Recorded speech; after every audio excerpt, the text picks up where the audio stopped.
como ahijadas. Tengo muchas más Anas, ¿no? Está la mamá de Pablito.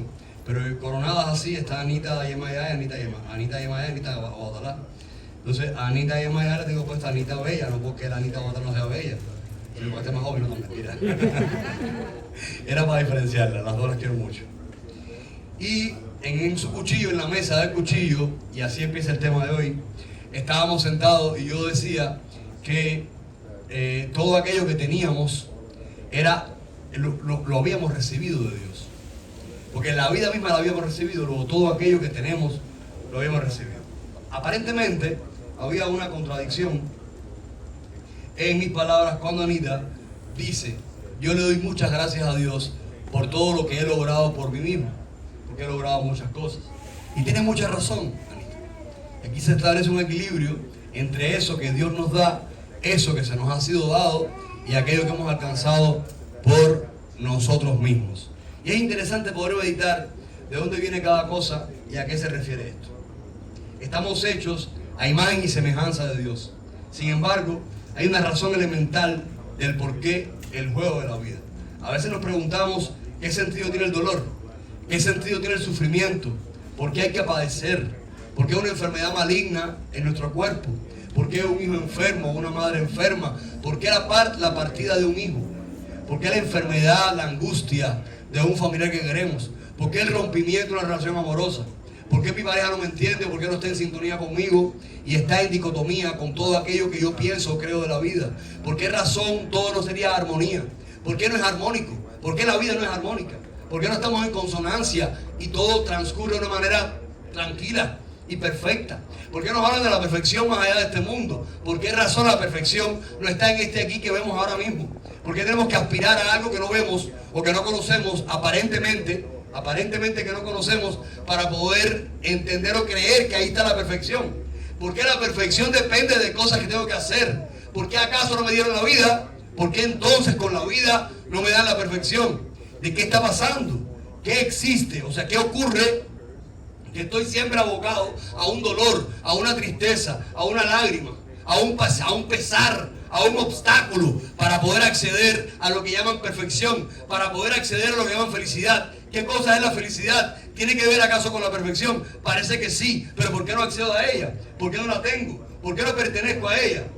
Entonces hay una razón elemental del por qué el juego de la vida. A esto le llamo yo, de manera metafórica, el juego de la vida. Estamos abocados, estamos convocados a un transitar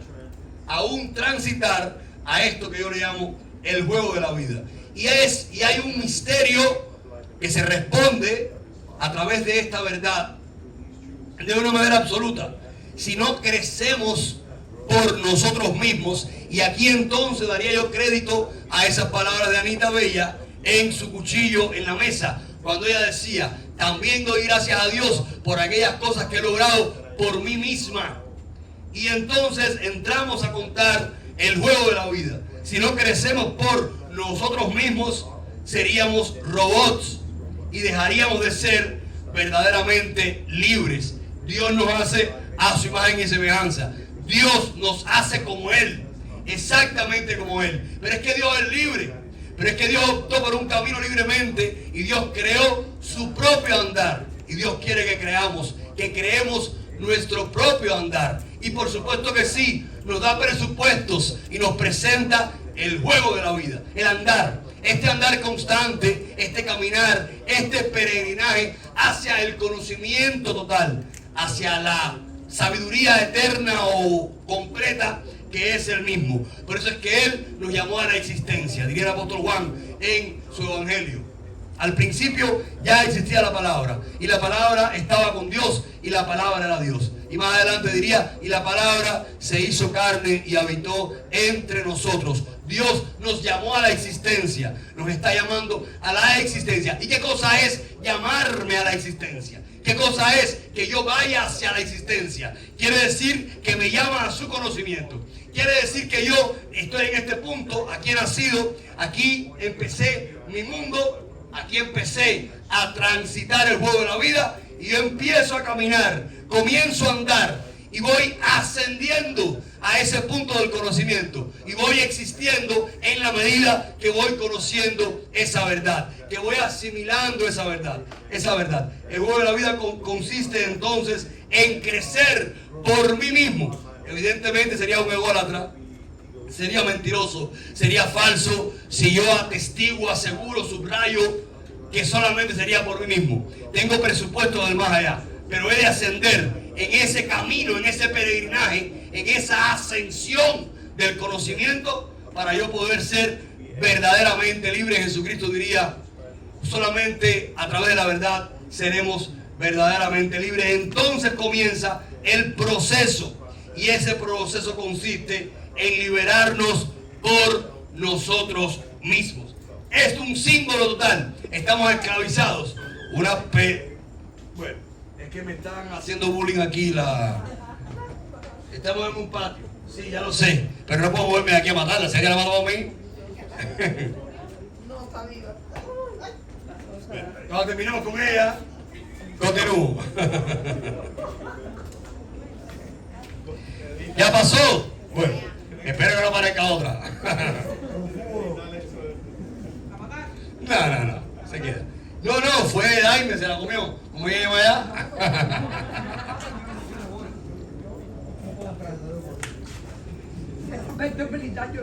Entonces comienza el proceso, y ese proceso consiste en liberarnos por nosotros mismos, con la asistencia de la gracia, por supuesto. Enfrentamos, me desconcentran, los bichos externos. Nos hace falta un templo cerrado, donde estas cosas no aparezcan. Pero estamos en el juego de la vida. Hemos de andar y peregrinar. Hemos de andar, hemos de continuar el camino. En este proceso de este peregrinaje, nos aparecen bichos que no quiero mencionar los nombres, porque no creo que haya salido en cámara, y le hacen bullying a este pobre hombre aquí parado, que pretende animarles con una misa bonita, y aparecen estos bichos, parte del proceso del juego de la vida, hacerme bullying. Pero yo los incorporo en mi discurso y invierto el bullying. Encontramos entonces donde se enfrentan dos realidades en el ser, porque este tema es continuidad del último que tuvimos, no me acuerdo hasta cuándo. Empiezan a enfrentarse el self y el ego, el ser que verdaderamente somos. Dice que la madre está embarazada, ¿verdad? Y aún ese niño, ese bebé en el vientre de la madre, no ha reencarnado ningún espíritu, pero hay un espíritu a quien ya se le tiene asignado ese cuerpo. Ese espíritu está preparándose para reencarnar. Y justamente cuando el niño sale, ese espíritu reencarna y comienza un proceso vital. O sea que ya ese bebé en el vientre de la madre está reservado para un espíritu quien se ha ido preparando en este mundo espiritual para reencarnar y acceder a este plano para poder llenarse de conocimiento. Por eso es que el aborto es un asesinato, independientemente de eliminar la vida que ya existe desde la concepción. Estamos inhibiendo que un espíritu pueda reencarnar y pueda depurar y llenarse de conocimiento para continuar el proceso hacia el conocimiento total que es Dios. En este momento hubo un hombre del que he hablado mucho que se llamó Gustav Jung, un seguidor de Sigmund Freud, que habló del self. El self sería el ser que somos. Ese ser que reencarnó en ese niño es el ser que somos. Y ese ser que reencarnó en ese niño le va a ocurrir un misterio, algo estupendo y terrible. Va a borrarse su memoria consciente, o sea, se va a dormir la memoria. El ser que reencarna ya no va a recordar de dónde viene ni quién es. Sin embargo, va a haber atisbos de esa realidad de la que viene. De ahí aparece un niño, cuenta Brian Weiss en el libro Los mensajes de los sabios, de un bebé que estaba en la cuna, agarrado de la baranda de la cuna, y le pedía a su hermanito: mi hermano, háblame del cielo, recuérdame del cielo, porque ya se me está olvidando de dónde vengo. Hay muchos niños que recuerdan esta realidad. Hay niños que le han confesado a los padres quienes eran en otras vidas. Hay momentos en que nos hemos despertado, yo lo he vivido personalmente, en mi adolescencia, nos levantamos en la mañana y sentimos que no pertenecemos a esa casa, que no pertenecemos aquí, que no somos de aquí. Y decimos, ¿qué cosa es esto? ¿Dónde estoy? ¿Dónde es que estoy viviendo? Esta no es mi casa, esta no es mi familia, este no es el lugar al que yo pertenezco. Y esto nos pasa porque tenemos atisbos, quizás recordamos un poquitico aquella memoria dormida que se duerme cuando el ser reencarna. Y empieza una competencia o un debate o un encuentro entre el ego y el self, entre el ego y el ser que soy y el ser que somos. Es muy importante que hoy entendamos cuál es la diferencia entre el ego y el ser que somos. Llamamos ego a eso que parecemos y al self a eso que somos. Y muchos de ustedes me van a decir, pero ¿cuántas veces hablaremos de esto? Muchas veces. Y hoy daré muchos más elementos que las veces anteriores. Y ustedes tendrán, y yo tendré, y todos tendremos muchos más elementos a nuestro haber, a nuestro favor, para entendernos, para conocernos, para saber de qué va el juego de la vida y sobre todo para saber cómo enfrentar el juego de la vida, cómo hacerlo.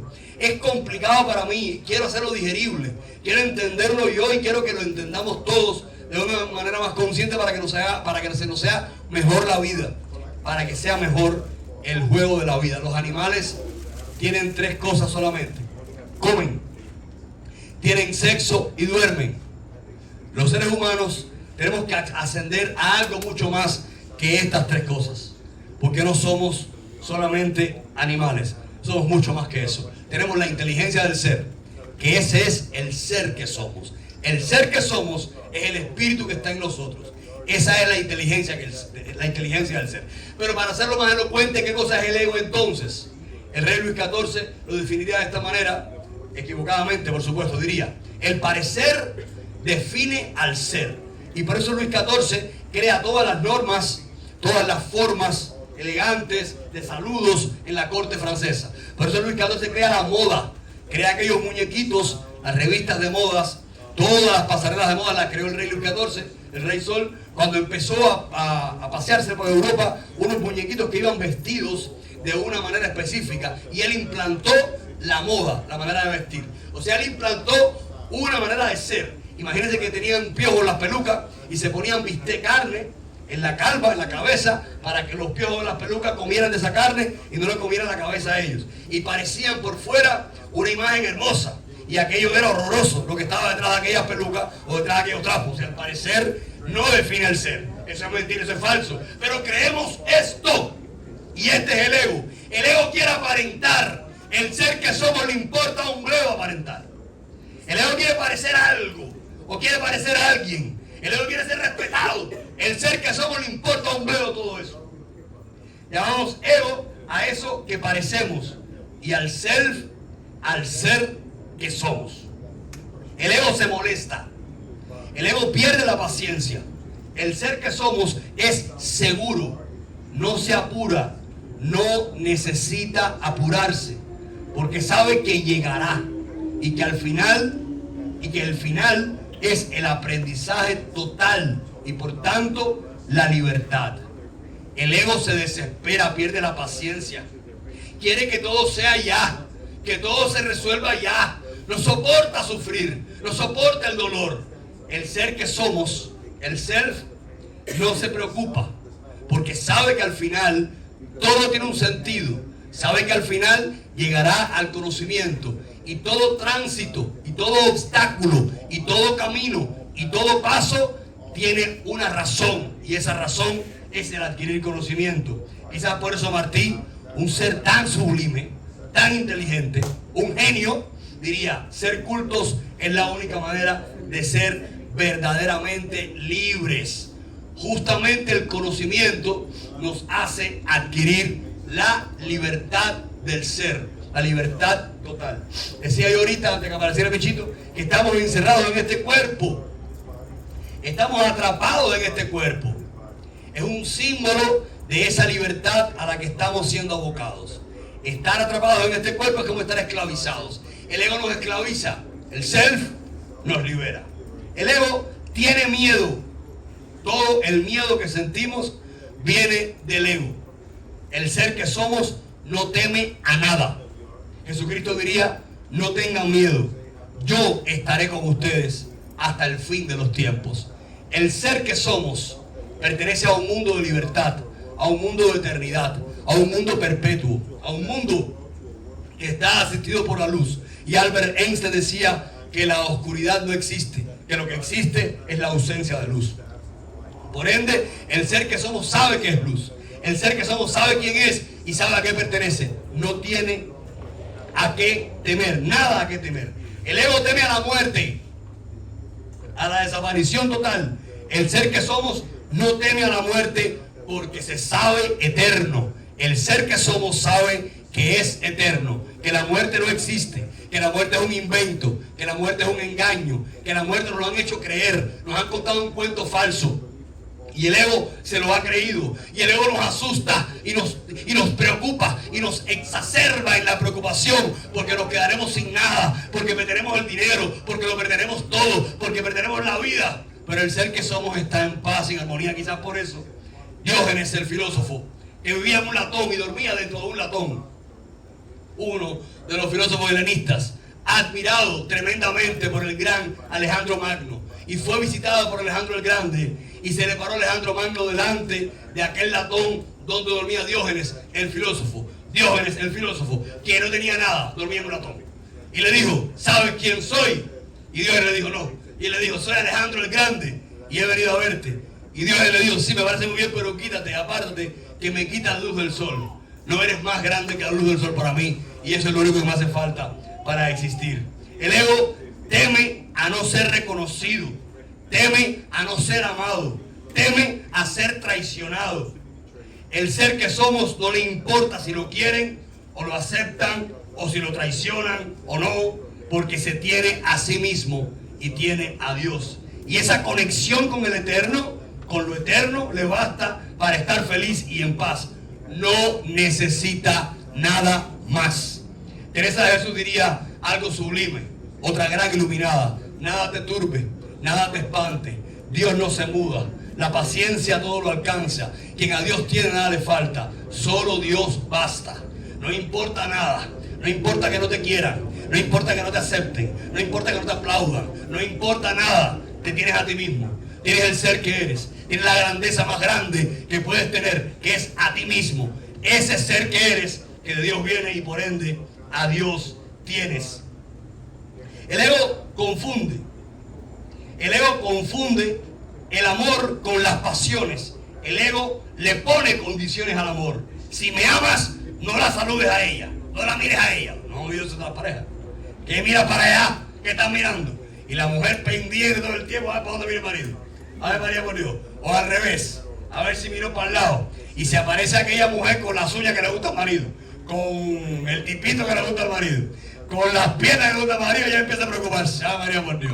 ¿Para qué habrá llegado la careta aquí ahora mismo? Y empieza la preocupación, y el dolor, y el tormento, porque el ego confunde el amor con las pasiones. Y el amor no son las pasiones, y las pasiones no son el amor. El ser que somos ama sin condiciones, ama como ama Dios. El ser que somos conoce el amor en su plenitud, porque entiende la gratuidad del amor divino. Por eso quizás San Pablo diría: si yo hablo las lenguas de los ángeles y de los santos, pero no tengo amor, no soy nada. Si yo inclusive diera mi propio cuerpo para tener de qué enorgullecerme, pero no tengo amor, de nada me sirve. Sería como un plato discordante, como un platillo discordante, como un platillo discordante. El amor todo lo soporta, todo lo cree, todo lo espera.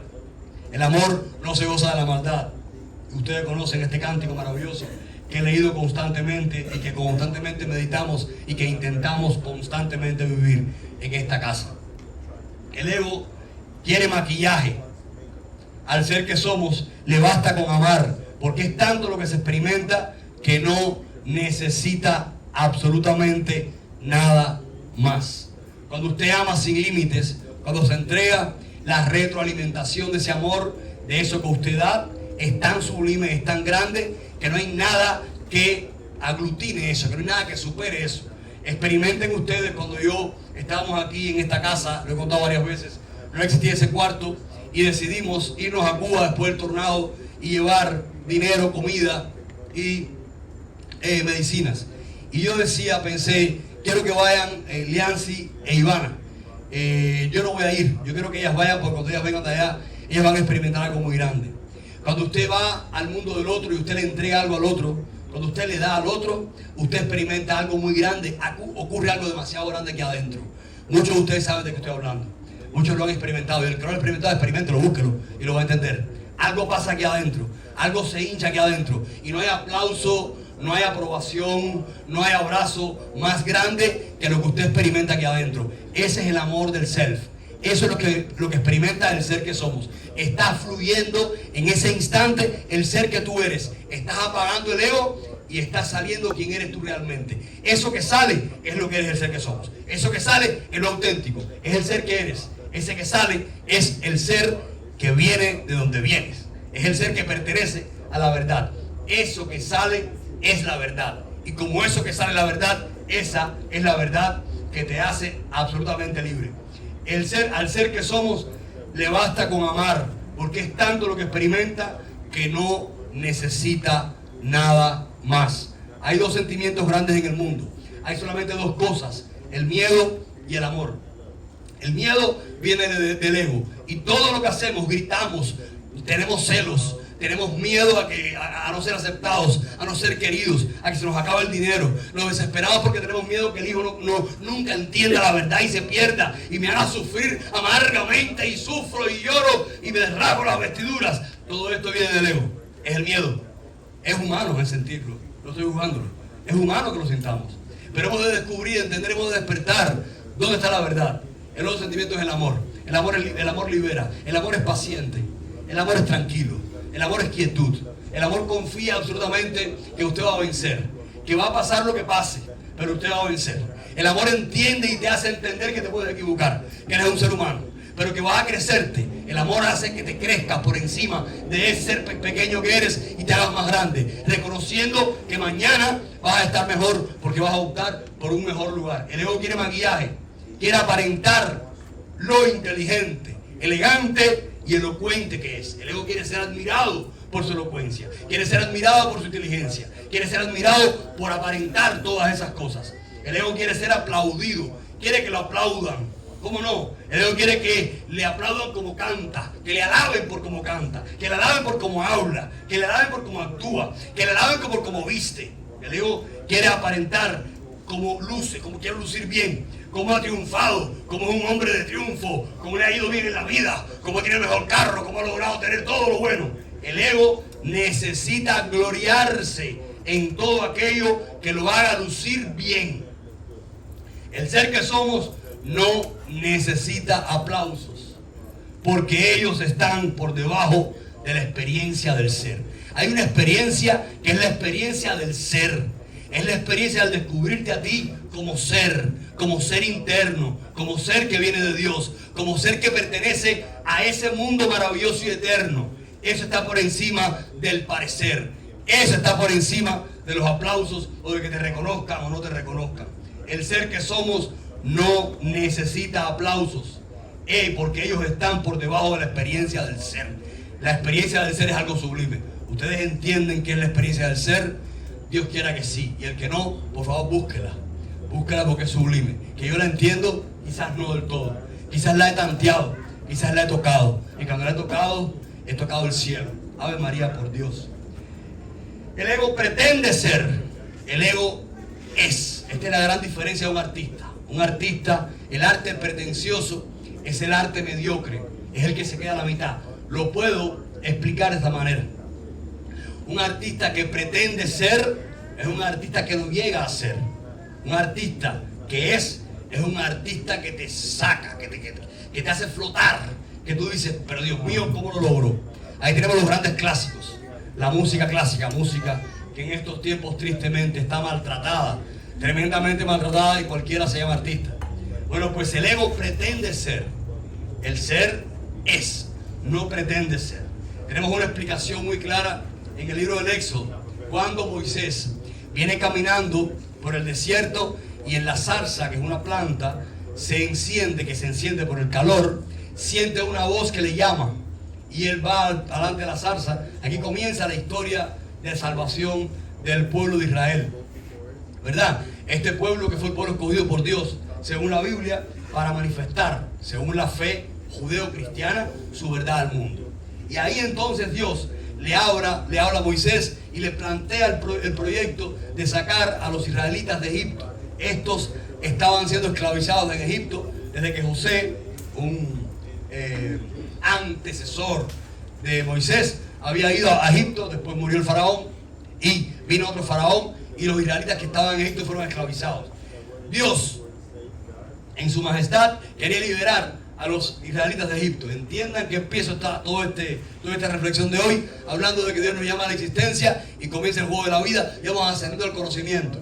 En este proceso bíblico, que está en el libro del Éxodo, comienza quizás este peregrinaje, esta lucha de la liberación del pueblo de Israel de Egipto, y ahí hay un símbolo en toda esta explicación del día de hoy.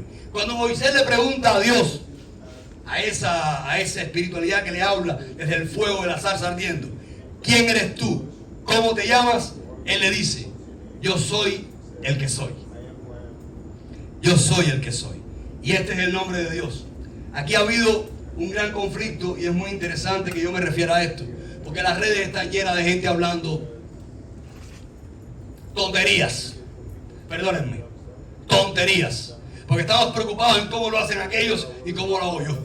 Estamos preocupados en que si tú haces el santo de esta manera y yo lo hago de esta. En que si tú tiras caracol, lo tiro yo. En que si las mujeres tiran caracol, los hombres no pueden tirar ahí. Las mujeres no pueden y los hombres sí pueden. En que si Estefa dice esto y el otro dice lo otro. Estamos preocupados en que si tú crees en Jesús y en la Virgen y no crees en la Virgen o no crees en esto. Estamos preocupados de tantas tonterías y nos despreocupamos de amar. Ave María por Dios. Nos despreocupamos de lo más importante, de abrazar al que le hace falta un abrazo. Nos despreocupamos de estar al lado del que le hace falta tener a alguien al lado. Ave María por Dios. Nos despreocupamos de lo importante. Nos olvidamos de la esencia y nos quedamos en la periferia porque nos quedamos en el ego, en el aparentar, en el querer tener la razón, en el que yo tengo la verdad. Aquí hay un conflicto grande con el nombre de Dios.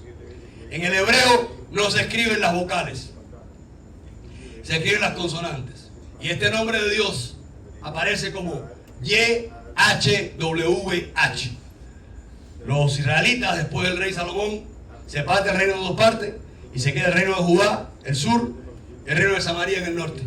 Este reino de Judá, la gente del sur, fueron desterrados muchas veces y fueron llevados a Babilonia. Cuando ellos fueron a Babilonia, dejaron de llamarle a Dios el nombre de Dios. Nombre de Dios que se escribía YHWH, pero no se escribían las vocales. Y le empezaron a decir Adonai, que significa el Señor. Para que los babilónicos no escucharan el verdadero nombre de Dios y no lo profanaran. Para no mencionar el nombre del Altísimo delante de algunos paganos. Esto es histórico. Antes de Cristo hubo una traducción de la Biblia que se llama la Vulgata, de 70 sabios que traducen la Biblia, traducen el Antiguo Testamento, o sea, la Biblia hebrea. Y se encuentran con un problema. Cuando llegan al nombre de Dios, ven que estaba escrito YHWH y no sabían cómo se pronunciaba este nombre, porque la pronunciación era Adonai, el Señor. ¿Y qué hicieron? Le pusieron las vocales de Adonai a YHWH y nació el nombre Jehová o Jehová. De ahí que muchas tradiciones o que muchas iglesias cristianas le llaman a Dios Jehová. Pasó el tiempo y muchos exégetas comprobaron cómo los samaritanos, los judíos del norte, de este gran reino antes de Salomón, que era uno solo, le llamaban a Dios. Y esta gente del norte le llamaban Yahvé. Entonces, muchos cristianos asumen que el nombre de Dios es Yahvé. Otros, en esta mezcla de las vocales de Adonai con estas consonantes, si no entienden, después me preguntan, este no es el punto, le llaman Jehová. Y hay una bronca con esta bobería. Yahvé, Jehová, Jehová, Yahvé, Olofi, Zeus. ¿Qué importa cómo le llames. Lo que importa es cómo te portes. No nos fijemos más en cómo hacemos una u otra cosa. Fijémonos más en cómo abrazamos al otro. Fijémonos entonces en cómo aflora el ser que somos y cómo ese ser que somos salva y no condena, abraza y no rechaza, acompaña y no abandona, cura y no enferma. Eso es lo que tiene que hacer para que aflore en nosotros el ser que somos.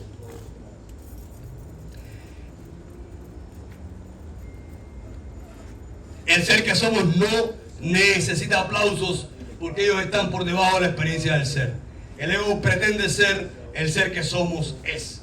De ahí por eso es que Dios diría, yo soy el que soy. Buscar ese ser interno que somos, buscar ese ser allá adentro, ese self, ese ser que somos, es el viaje más importante y necesario del camino de cada ser humano. Quizás por esto Martí le diría a María Mantilla en una de sus cartas más elocuentes y más hermosas, que yo les recomiendo que la lean. Quien tiene mucho fuera, quien necesita mucho fuera, tiene poco dentro. Hemos de buscar eso que está dentro y nos hará muy poca falta lo que debemos tener por fuera. Quizás por esto Antoine de Saint-Exupéry diría en El Principito, no se ve bien sino con el corazón, lo esencial es invisible a los ojos. El ego mira las apariencias, el ser que somos mira hacia adentro. El ego quiere aparentar por tanto que sabe mucho y que él tiene la verdad absoluta. El ego considera que su religión, su cultura, sus costumbres, su visión es la perfecta y la mejor. El ser que somos no tiene tiempo ni le importa nada de eso. Está por encima de las diferencias porque hay algo más importante que nos conecta o que no nos conecta. Al ser que somos le importa conectarse con el self. Al ser que somos le importa conectarse con Dios. Al ser que somos le importa conectarse con lo eterno. Al ser que somos le importa la eternidad. Le importa ser eterno. El ser que somos no se detiene en hablar de doctrinas, de quién lo hace bien o no. ¿Quién cree en Buda o en Jesús? No le importa al ser que somos cuál es el medio. Le importa el comienzo y el fin. Le importa y le preocupa quién es Él y hacia dónde va. De ahí la importancia inmensa del significado del lenguaje, Arufin y Arudán, el principio y el fin de la historia. Le importa el lenguaje, conectarnos con ese principio de quién somos y llegar a esa finalidad de quien tenemos que llegar a ser. Ama el ser que somos, ama como una abuela, sin condiciones. Porque las abuelas ya tienen la experiencia de la paciencia, por ende, esa que quizás no tienen las mamás. Así ama el ser que somos, así hemos de amar como una abuela, así ama a Dios. Dios crea el maravilloso juego de la vida y nos llama a la existencia para que nosotros en ese peregrinar vayamos despojándonos del ego y vayamos construyendo esta mejor versión de nosotros mismos. Dios quiera que hoy esto se haya entendido y nos haga muchísimo bien. Que Dios les bendiga. Padre nuestro.